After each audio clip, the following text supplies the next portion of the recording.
Tools of coercion, not freedom. The myth of constitutional legitimacy. Alright folks, welcome back to another unfiltered exploration of ideas that cut straight to the core of how power really works in our world. Today we're spending a solid chunk of time unpacking one of the biggest assumptions we all carry around without questioning it enough. The notion that constitutions, those foundational documents every government waves around, actually grant legitimate, binding authority over free individuals. We're drawing from some of the sharpest minds who've ever put pen to paper on this, not to nitpick one system or another, but to shine a light on why this claim falls apart no matter where you stand, in any era or any society. It's going to be a ride through logic that dismantles the myths, emotional truths that stir the soul, and insights that leave you seeing the world a little clearer. If you've ever felt that quiet unease when authority demands your compliance just because it says so, this one's for you. Picture this for a moment.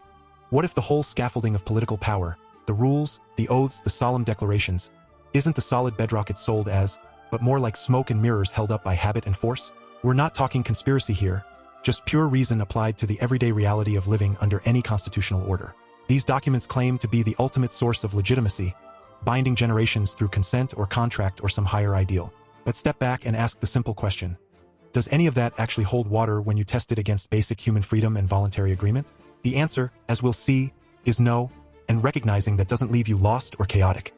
It hands you back your own life with a sense of exhilarating possibility. Before we delve further into this exploration of constitutional authority, allow me a brief reminder.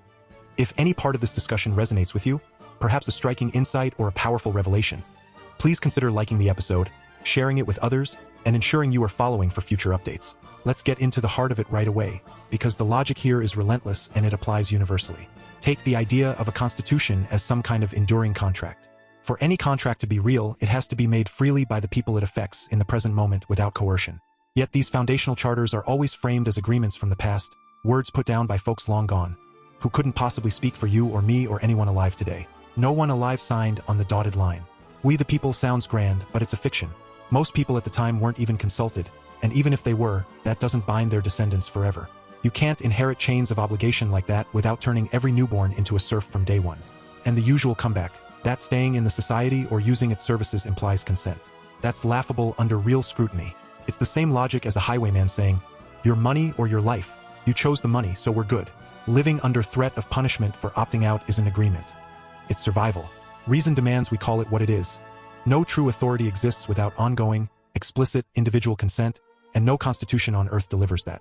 It never has, and pretending otherwise just perpetuates the illusion.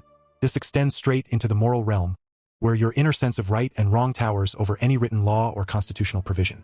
If a system, any system, commands you to support or ignore clear injustices, whether through participation in its wars, its enforcement mechanisms, or its daily operations, then your duty isn't blind obedience. It's resistance. Conscience isn't some optional extra.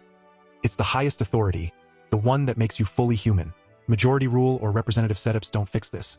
They just spread the complicity around, turning decent people into agents of harm because the Constitution says so. The best arrangement, logically, is the one that governs least, and carried to its honest conclusion, that points toward none at all when individuals are ready to handle their own affairs through reason and voluntary ties. Feeling that tug in your chest when you see power demand loyalty despite the harm? That's not rebellion for its own sake. It's the human spirit refusing to be reduced to a tool. Zoom out further, and every political institution, including the constitutional kind, reveals itself as coercive by nature, built to suppress independent judgment rather than nurture it. They arise from human flaws like ignorance and the urge to control, then multiply those flaws by concentrating force in a few hands. The result?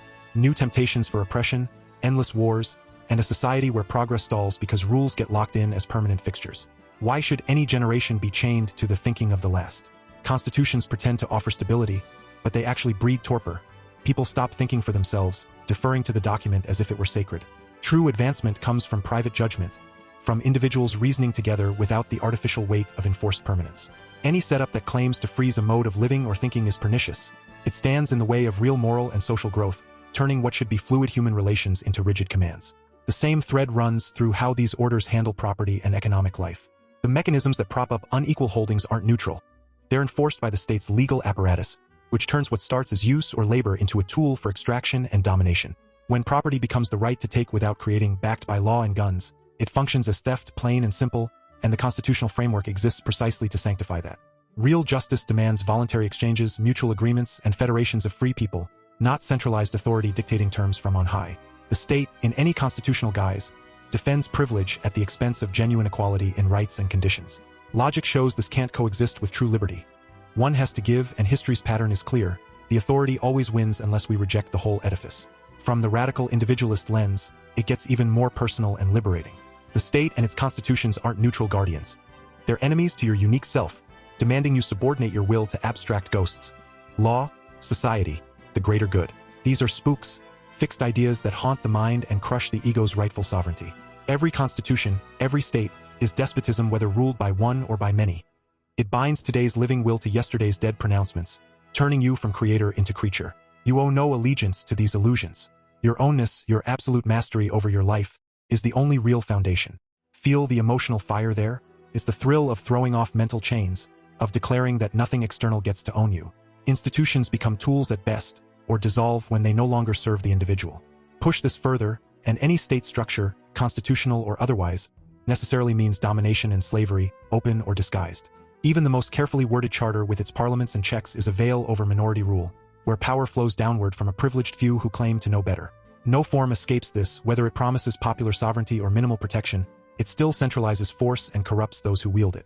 The alternative isn't chaos but voluntary federation from the ground up. Small associations linking freely, based on mutual aid and direct cooperation, without any sovereign hierarchy or constitutional monopoly. Reason exposes the lie that authority can ever be neutral. Emotion reminds us how soul-crushing it feels to live under constant oversight. This critique deepens when we examine how power operates beyond the surface text of any constitution.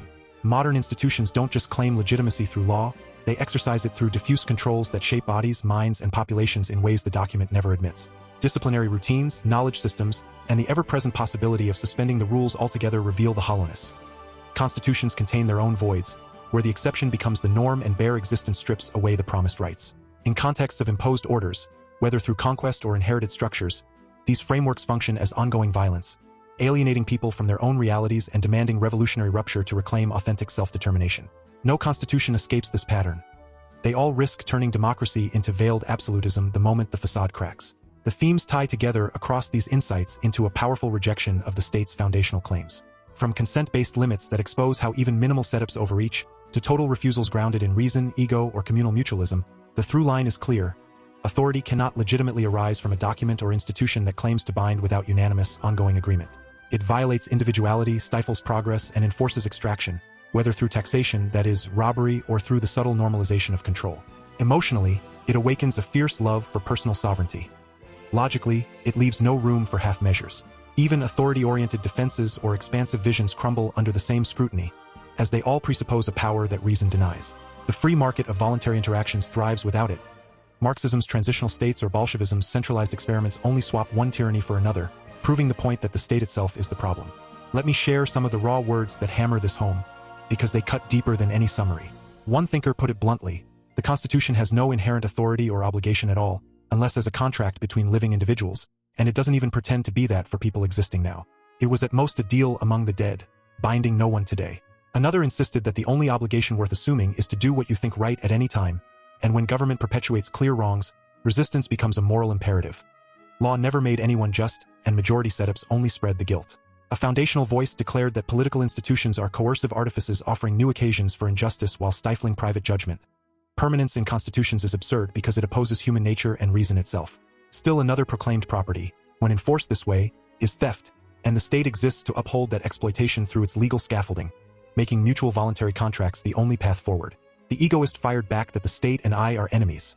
Every constitution is despotism, a spook demanding faith while I owe everything only to my own unique self. And the revolutionary anarchist summed it up: if there's a state, domination and slavery follow inevitably, no matter the constitutional disguise. True organization rises from below through free communes, never from imposed authority. Wrapping this up with a clear call to action in your own life. Let these ideas simmer. Don't swallow them whole, but test them against your daily reality.